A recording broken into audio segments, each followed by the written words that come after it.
when we were talking about this, I drew the cheerful card, and I'm talking about death, the end. And normally at Fox Williams, if you're dealing with me, then something has gone pretty wrong in terms of dealing with your agents, and so you want to try and avoid me as far as possible. Obviously, it sounds stupid even saying it to you all, but termination it's a big thing. It's a big decision for a principal, and it's clearly going to have a very big impact on any of your agents. And if you get it wrong, you're going to end up paying the agent quite a lot of money. So the key question will always be, why? What is the agent doing that you don't like? How serious is it? It's always something that when someone comes to us, we'll explore it as almost the first question. So what you do at this stage has a pretty big impact on how much you have to pay out, if you do have to pay out, and your negotiating position, and the negotiating position of your agent, or if you're an agent, the negotiating position of your principal. And I'm picking up again on something that both Steve and Emma have said. It's not just a sales pitch. If you are at all unsure about terminating an agent, take advice. Take advice from us, take advice from somebody else, but it is going to be worth the money that you pay for it in the long run, I would say. Equally, if you've put all this money into getting a written contract, then before you terminate your agent, open it and have a look at it. Because otherwise, what was the point? And for example, you could have something that I term a remedy clause, where you've got to, on certain things occurring, you've got to give an agent a chance to sort them out. But what happens if you terminate the agent immediately, the agent sorts it out, and then you're in trouble because the agent has potentially remedied that breach, but you've already terminated them. So you just end up in a big mess, which you could have avoided quite easily. So first key thing is terminate the breach. Regulation 17, which is mentioned up there, is post-termination compensation or indemnity, depending on which you picked out for. But it's the one that we focus on the most because it's usually the biggest exposure, the biggest payment. But I think looking at that slide, the key word in that regulation is the word not payable. So basically, if you don't terminate the breach, then the agent has already gone past go. It's just going to be a question of how much you need to pay them to get rid of the matter, or alternatively, if you go to trial and you lose. Because it's all about the balance of power in any negotiations that you're going to have with that agent. You're going to be defending from a position of weakness if you haven't terminated them for breach, you've just terminated them. Equally, if you get it wrong, you can end up in the same situation. Steve and I have currently got a matter ongoing for an agent, we do that for agents, against a pretty well-known footwear brand, and they made what I termed to Steve in our discussions a right hash of terminating their agents. I mean, we say that the reasons they used weren't good enough anyway, but at the same time we can acknowledge, had that principal behaved differently on termination, they would have been in a far better position than they are today in our litigation that's ongoing. And you can only terminate an agent immediately for breach. If it's any other reason, then you have to give them notice. So it's looking at breach, what kind of breach can you rely on? Now, the legal term is a repudiatory breach, and obviously that's a word that no normal human being would use. But I would say, when I'm thinking about what repudiatory breach is, it's a pretty serious breach. I mean, when you look at the cases, they talk about something that goes to the heart of the contract. For example, in some cases you've got, if the agent seriously insulted the managing director of the principal, that was held to be a repudiatory breach. In one case, an agent told the principal to shove something called an iPack in a place that it would probably have been very uncomfortable for it to do so. So equally, as Emma said, competitors, if you find out an agent's working for a competitor and they refuse to, either they haven't told you or you tell them you want them to stop and they refuse to stop, that would be a repudiatory breach. Things that wouldn't be repudiatory breaches, they're the little things, the things that are a bit annoying, but For example, if the agent's made odd errors on the order forms, that's not a repudiatory breach. If every now and then you send them, you call them, and they don't call you back immediately, or you email them and they don't email you back immediately every now and then, it's not a repudiatory breach. It's a case-by-case basis, and one man's repudiatory breach may not be another person's, so you really have to look at the circumstances. And you can often have things that end up being quite borderline, and you have to decide what you want to do, where you want, how much risk you want to take on. You do have something on the slide called the straw that broke the camel's back, which is basically where the agent has been doing lots and lots of things over a period of time. And what they do seems quite small, but put in the bigger picture, it's enough for you to effectively say goodbye. However, if you've been tolerating someone's conduct for a long period of time, you can't wake up one morning and decide that you want to get rid of them. So picking up on what Emma's said, managing agents, it's a lot of time and investment of your time, but if you don't do it on a regular basis, then you could end up prejudicing your own position. Breach when? Again, it's not entirely helpful, but it's all about the circumstances. But you really have to think about what a repudiatory breach is. By its nature, as I've just discussed, it's something pretty serious, so you're not really going to want to sit around on it for a long period of time. You're going to want to do something about it quickly, because if you sit around, one, you're going to prejudice your own position, but two, they've done something pretty bad. Generally, you will be allowed some time to think about what to do, and you will be permitted to take advice. But I suggest as soon as something happens, try to take advice as soon as you possibly can to decide what you want to do. Breach is a crossroads, and if you continue to perform the agency contract for too long, you could actually be said to have affirmed the contract, and you'll lose the right to rely on the breach, which you might have wanted to say goodbye to the agent on the basis of. Equally, you can't put a breach away and rely upon it on a rainy day. You've got to decide what you want to do and then stick with that decision. You might, and I emphasise the word might, be able to say that a breach has been continuing, so you never lost the right because it continued. And we have done this before, because sometimes we have to be creative because of the positions people have got themselves into. But I would really say, if you don't have to go there, don't. So next is how. Generally, you can either do it in writing, or you can do it at a meeting. And as we'll go on to, you may want to have a meeting with the agent for other reasons anyway.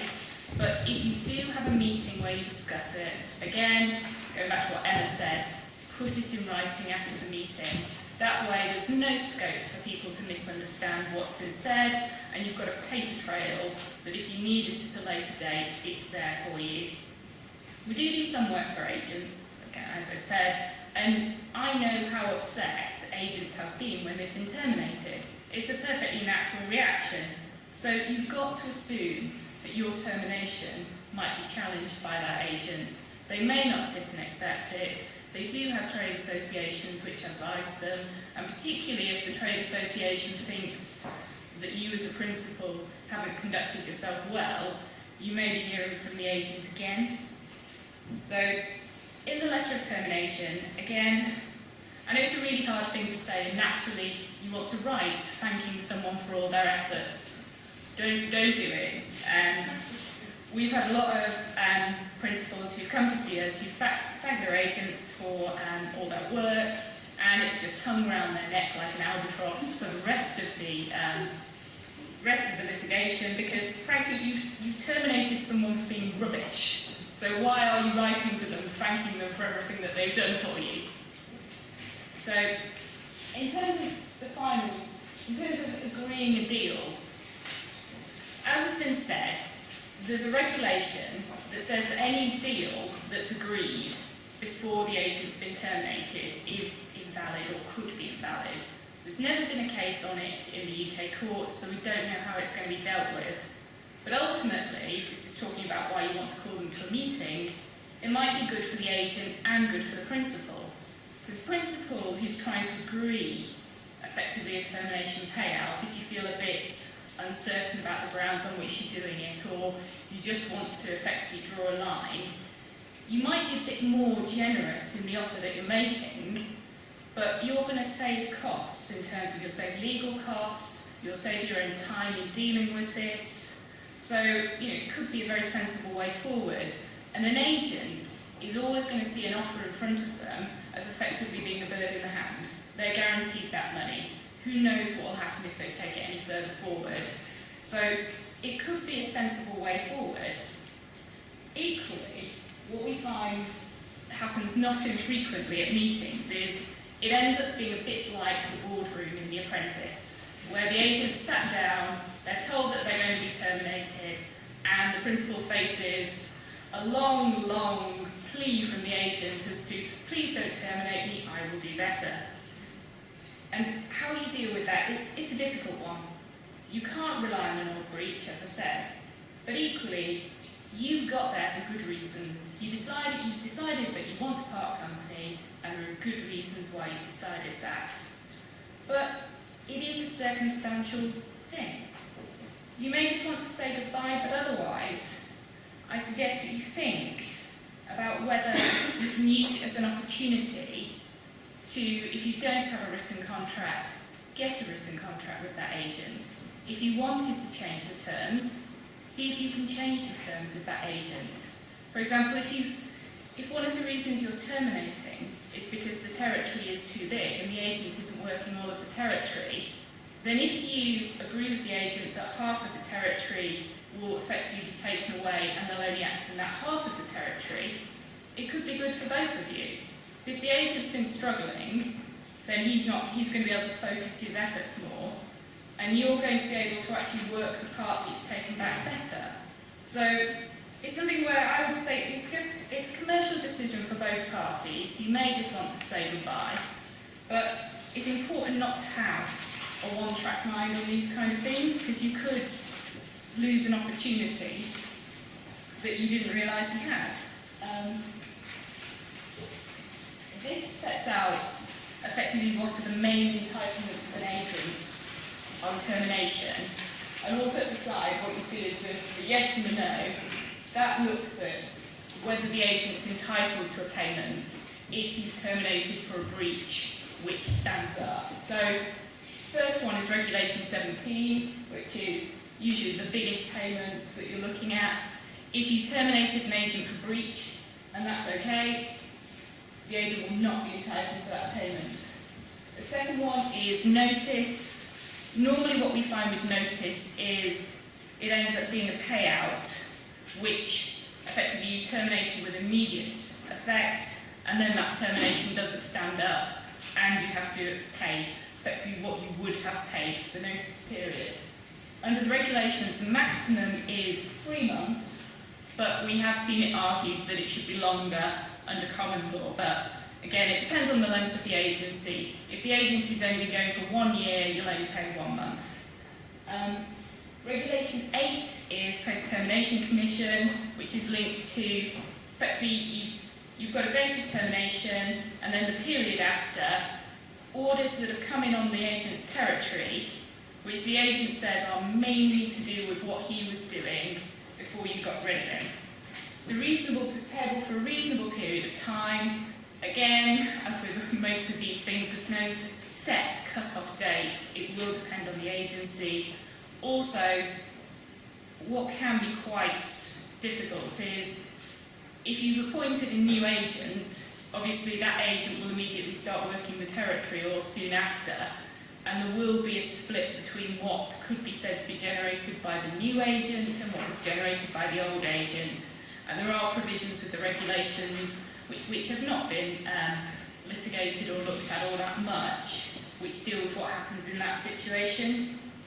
Pre-termination commission is effectively any commission on orders which were received before you terminated. You will have to pay that, and if you don't pay it, you could end up facing a debt claim from the agent.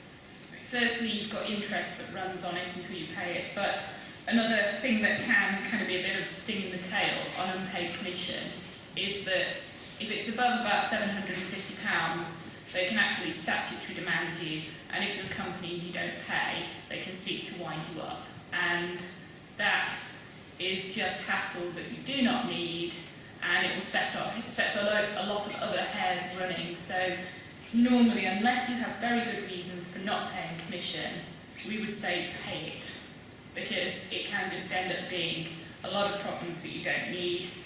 And the final payment on the slide is damages for breach of good faith. As with an agent, the principal has a duty to act in good faith towards its agents. Again, it's not particularly well defined what that means, but it's almost a reflection of the duty that Emma was talking about, that you act fairly and you don't conceal things. But normally with damages for breaches of good faith, we find that while the agent says that a principal may have acted in breach of its duty, it's generally quite difficult to put a number on what that actually means for the agent. So normally it's something where we see it claimed, but it's very unusual for substantial sums to be kind of put in, because people generally don't know. They may not have suffered anything, they were upset about it, but they may not have actually suffered any damage because of what happened.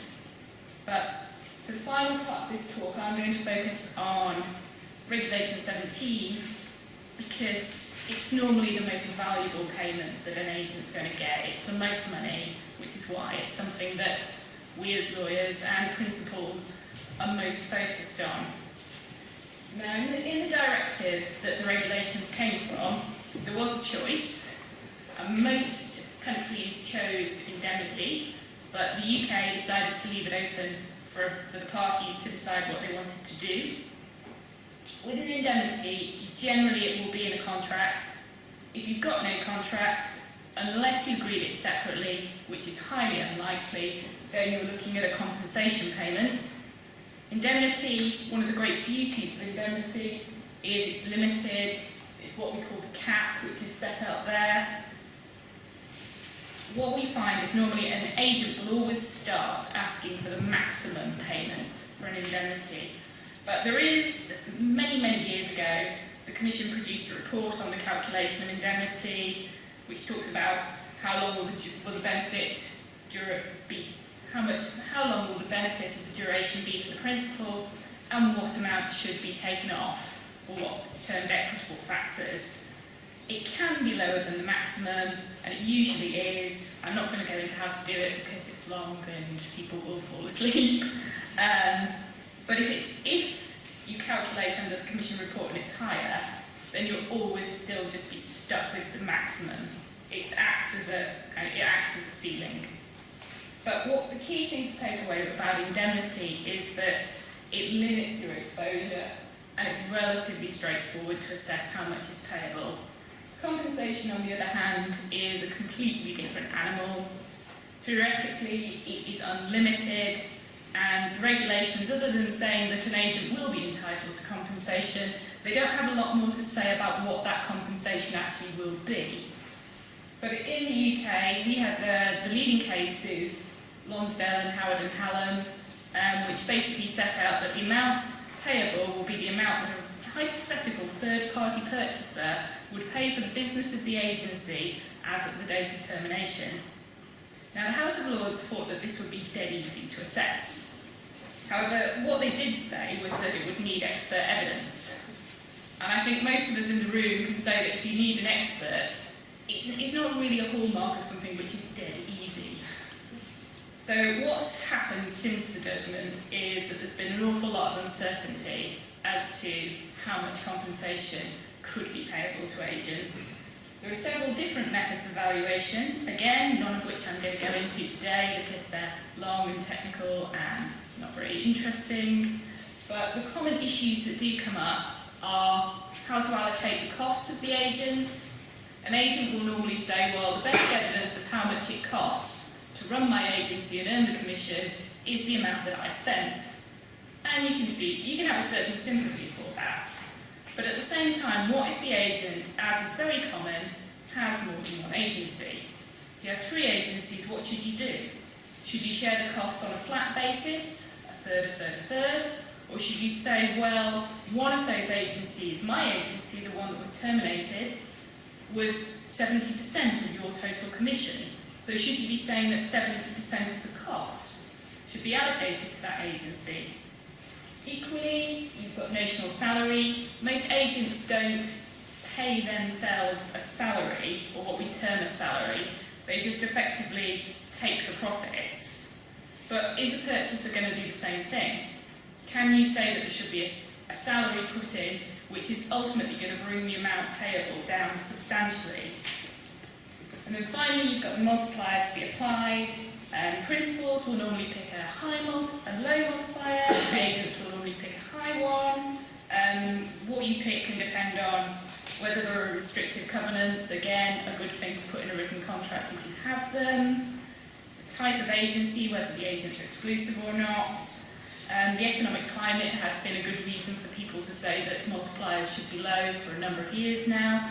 And again, you do have a certain amount of sympathy with that. So, moving on, I know that talking about it in the abstract is quite difficult, so I thought that I would try and finish up by doing just a brief case study to try and really bring the issues to life. So, I've set out on the slide the annual commission of my hypothetical agent, which, for the purposes of today, I'm going to call Steve. So, looking at that, that's the annual commission, and I've also got the cost per year. Calculating the indemnity is basically adding the 5 years together, dividing by 5, and you get to a maximum of just over 24,000. I'm not going to run through how you could try and reduce that amount because it would take a long time, it would be boring, and the point is that that is the ceiling for indemnity, that is the maximum amount payable. Now you go over to the other side and you look at the potential payments for compensation. I've worked off something called net maintainable earnings, which effectively what I've done is taken the last 3 years commission, I've taken off the costs, and then I've divided by 3 to get my average maintainable earnings. And then I put different multipliers against those earnings. Now, we have seen higher than these. In a slightly different situation, I have seen an agent seriously claiming a multiplier of double figures, which it was a slightly different situation, but it was an astronomical amount that agent thought he was due. Now, in this situation, I would probably say that the best multiplier would be 1, because I think that the earnings are dropping, and it's not a huge amount of money per year. And that is actually lower than the maximum indemnity. But what you can see immediately is on this side of the slide, you've got a range of 0 to 24,000. On that side of the slide, you've got a range of 0 to just over 86,000. And that is a big difference, it's a big playing field. And if you think about the questions that are going to arise if you're in this position, one of your questions will be, well, how much exposure do I put in my accounts for a potential payment to this agent? On the indemnity side, 24,000. On the other side, it's something where we'll have to assess risk, it's very much more uncertain. Equally, then you've got to look at, well, what kind of a settlement offer could I make to try and get this all to go away? Again, the expectations on this side of the slide will be fairly controlled. The expectations on that side of the slide could be into the stratosphere. And also, if you think about it, normally with lawyers, anything that is complex, the more complexity, the more costs you're going to end up paying. So it's something where not only will you have your exposure and your potential settlement payment, but you're also going to have legal costs running at the same time as well.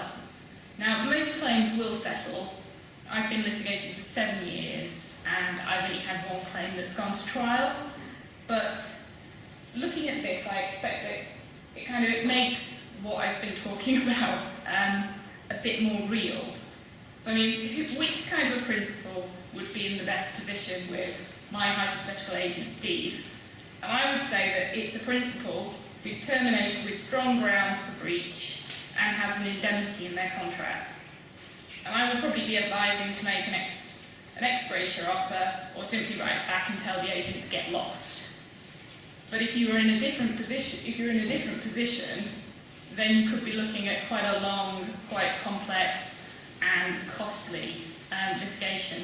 So I think what I would finish with saying is that everything we're talking about today is trying to put you in that position of who I would say is the strongest principle on termination. So I'm now going to hand back to Steve.